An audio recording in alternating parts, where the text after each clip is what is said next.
So the Eagles draft additions keep getting bigger, as Howie Roseman just went all in on the grand prize of UDFA signings, which apparently, according to the Birds GM himself, was all part of a new draft strategy the Eagles haven't employed since 2011. Plus, here Andrew Mukukba is already looking like a steal of a draft pick, while the newest Dallas Cowboy already called out Jalen Carter. Oh, and what does the latest injury news on Jihaad Campbell actually mean for his status going forward? I'm Thomas Mott, this is the Thomas Mott Show.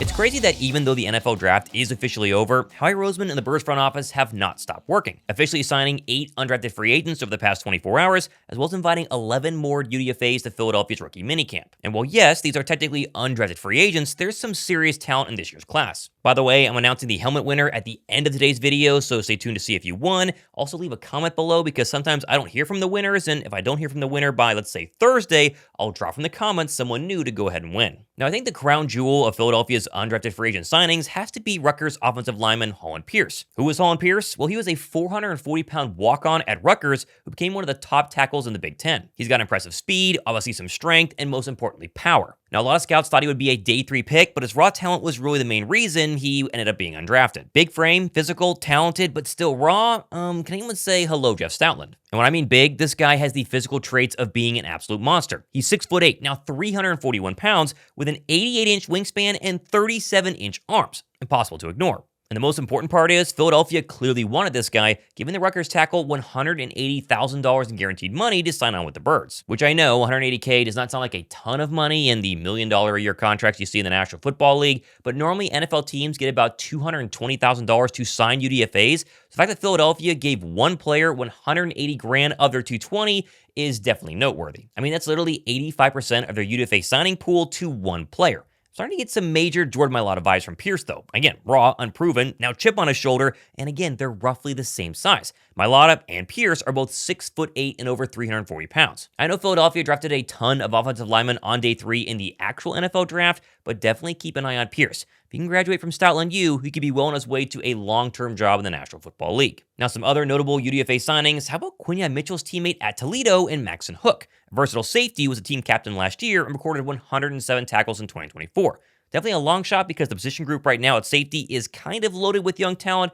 but a fun story nonetheless. Next, how about the 2 running backs Philadelphia signed, because they didn't draft a running back the past couple of days, which I thought was a little surprising. I thought for sure with Kenny G gone, they would draft somebody. They didn't, and so we're stuck with 2 UDFAs to maybe go ahead and make the roster. The first of which is ShunDerrick Powell, who fits the speed back role because he's just 5'7" and 183 pounds. He offers a ton in the passing game and averaged a whopping 8.2 yards per carry last year at Central Arkansas. While Florida's Montrell fits the power back role because he's 5'11" and 212 pounds and an extremely violent runner. And I think either one of these guys have a pretty decent shot to make this roster because behind Saquon Barkley, it's basically Will Shipley and a bunch of undrafted free agents. Also, real quick, huge shout out to DraftKings Sportsbook for sponsoring today's video. Now, of course, I know us Philly fans don't have a lot to cheer for with the NBA playoffs here. Doesn't mean, though, you have to skip out on the NBA playoff action with my partners at DraftKings Sportsbook. Because right now, DraftKings is running a promo for new customers where you bet $5 and you get $200 in bonus bets instantly. Just throw down any $5 wager and boom, you'll get $200 in bonus bets instantly, no waiting around. All you gotta do is download the DraftKings Sportsbook app and use my promo code ThomasMott when you sign up. That's literally it. I've been having a blast on their same-game parlays, stacking up props on point totals, assists, and rebounds. It really makes every play hit just a little bit harder, and their live betting feature,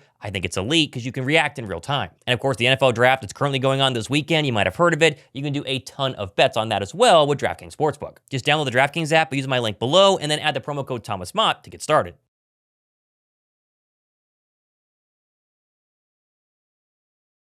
Now, the lone rookie camp invite I'm actually excited about is BYU's Darius Lassiter, who's a 6'2" wide receiver that combines size, speed, and insane ball-catching abilities that the NFL scouts tend to admire. And while the Birds wide receiver room, it's pretty darn top-heavy, the battle below Smitty and AJ is going to be probably the battle to watch during training camp. And if anyone can put together some impressive catches, maybe in a preseason game, Lassiter is definitely the guy. And I do think all these signings, plus the day 3 draft picks, are part of a brand new philosophy for Howie Roseman that he spoke about post-draft. Get as many day 3 picks as humanly possible that have incredible upside, big talent, huge size, and hope you hit on at least one. When we look at the later stages of the draft, we're shooting for starters. We have this meeting this morning, and I tell our scouts all the time, like we can find backups. We can find backups in August. We can find backups on our team. We want to find starters, and so if that means that we take 6 guys, if we take 6 guys, I don't know, how many guys did we take today?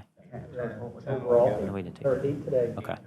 I mean, if you take 8 guys and you hit on 3 starters, I mean, you were smoking. You were doing a really good job. So we're going to take shots on guys who have traits, and we're looking for guys that can make a difference. And so we're not worried about the guys that may not. We're not looking for the numbers. We're not saying, hey, 90% of the guys made our roster. We're looking for guys who can make an impact for the Philadelphia Eagles, and the draft is our opportunity to do that. So a lot of these guys are traits guys that we think that have a love for the game that we can develop with this great coaching staff and this player development staff and the sports staff to turn into starters. This has clearly been Philadelphia's plan all offseason long, starting with free agency, where they signed a bunch of cheap, discount veteran players who may or may not actually make the roster. And then, again, we just saw it during the NFL draft. Day 3, they kept trading back to continue to stockpile more assets to go ahead and draft as many players as possible. I mean, the last time Philadelphia took 8 players on day 3 of any NFL draft, it was 2011, where they missed on 7 of those 8 players, but the one they actually hit on was a center out of Cincinnati. You might be familiar with his name, Jason Kelce. Now, it is worth noting that out of the 18 total UDFAs and draft picks added the past couple of days, none of them are true nose tackles, likely indicating that Jordan Davis's 5th-year option, which remains to potentially be picked up, maybe it's not, is likely going to be picked up in the coming weeks, despite Howie Roseman being somewhat coy in the matter when asked about it over the weekend. I'll talk about,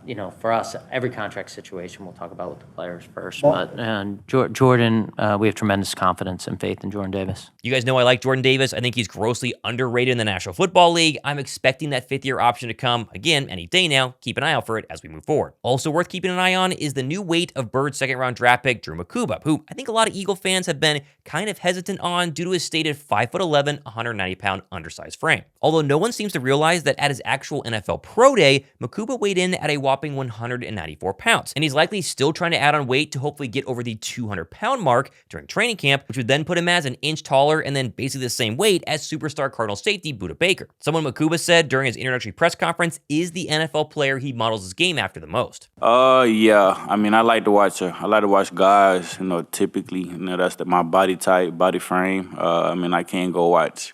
I can watch it, but I can't really do as much as a guy that's 6'3". I like watch guys that's my height, my size, kind of move the same, and just kind of see what they do, and just add it to my game to improve my game, obviously. But being at this level, every little thing you can find to help you, you're gonna need it. Anybody in particular? I say a guy like Budda Baker, Brian Branch, those guys that's my size and kind of move how I move a little bit. I've seen a ton of people on Twitter say there were other safeties on the board. Philadelphia should have traded up. Andrew Mukukba, it was a reach in the 3rd round. But let me just keep emphasizing that the size and weight of Andrew Mukukba is not a big deal. And if you actually watch the film, I think Philadelphia's got an absolute star in the making at safety. Eagles fans, get excited. Get freaking excited about your 2nd-round pick, Mukuba. I'm going to show you 2 plays that essentially summarize his game. Boom. 1, I love how he makes open field tackles. This running back right here, he could go left, he could stay straight and try to run him over, he could cut to the right. Boom. That's a nice tackle in the open field. Down safety. Can you come downhill? Can you make a tackle? But then what else I love? He's not afraid to freaking smack you. I want to give you one more look at this open field tackle. Boom. Nope. Number 4. Open field tackle. But then, y'all, this is my favorite play of his all season. SEC championship game, safety, top of the screen. They're going to try to run a QB keeper. Y'all know they do that a lot in the NFL. QB keeper. It's him versus him. Who gonna win? Who gonna win? Who gonna win? Bomb! Bomb! Take his helmet off. Watch it. QB keeper. Who gonna win? It's me versus you. Who gonna win? Heat-seeking missile. Bomb! Sit down. Hold on. Bam! Hold on. Bam! Heat-seeking missile. I love this kid's game. Welcome to Philly, 4. Get up, QB. Now, speaking of misconceptions, there are a lot of fans right now pushing the idea that Jihaad Campbell, the Bird first-round linebacker, is actually going to be an edge rusher in the National Football League. And while Campbell obviously does rush the passer, his first position is officially inside linebacker. Oh, and by the way, he was voted as PFF's steal of the draft this past weekend. Do with that as you will. What's important, though, is that Campbell is going to enter training camp competing for a starting inside linebacker job, not as a starting edge rusher, as he fits in the exact mold of Zach Bond, an edge rusher that Vic Fangio turned into an all-pro linebacker. And trust me, Vic Fangio is going to try to do the exact same thing with Campbell. But the key factor we have to realize is that Campbell was already a great inside linebacker in college. His learning curve compared to Bond is going to be very, very different. And as NFL film expert Greg Cosell explained over the weekend, Campbell's success is going to be vital for what Fangio continues to try and do in the Spurs defense. I think ultimately they want him to be a stacked backer. Now, that doesn't mean you can't use him as a pass rusher in pure pass situations or on third down. But of course, there's not 30 third downs in a game. But the point being is I don't think they did all that just to use him as a pure pass rusher. I think ultimately they want him to be a stacked backer. And the reason I think this is critically important is in the Vic Fangio defense, and I learned this from somebody who was in Chicago at the time that Vic was in Chicago, linebackers are critical in his defense because in their two shell coverages, they do not want their safeties dropping down. They always want their safeties staying as umbrella players, which is not the way all teams think about cover 4 and two shell coverages. But that's the way that Vic thinks about it and coaches it. So linebackers are critical as coverage players. Now, all of that goes without saying. The biggest concern I actually have for Jihaad Campbell right now is not edge rusher versus linebacker, him versus Nakobe Dean. It's actually his health and how quickly he can actually get on the football field. Because we've known about the shoulder injury, but according to Albert Breer, he revealed over the weekend, Campbell's not only dealing with one shoulder injury, but also knee issues as well, which he called, quote, plural on both counts. So we're talking both shoulders and both knees. Maybe this is why he actually fell all the way to 31. Either way, Philadelphia clearly knew the risk, and I think he's definitely worth the price if he can be 100% healthy. Again, I'm just going to wonder, is he ready for day one of training camp, or do we have to wait a little bit longer? Now, perhaps the most surprising pick of round one, at least early on, was the Dallas Cowboys taking guard Tyler Booker. A reach by all available metrics, but a big need for Big D. Although Booker might have bitten off a little more than he can chew when he was asked during his introductory press conference which player he is most excited to face in the National Football League. Who are you excited most to line up against? Who am I excited most to line up against? I'm excited to line up against Jalen Carter. He's just somebody that I've been watching for a while. Me playing defensive line in high school, I'm very interested in both sides of the ball, offensive and defensive line. So just seeing how his body moves, seeing how well he plays, seeing like how dominant he is, seeing how much of a game wrecker he is. Like you only get better by going against guys like that. You only get better.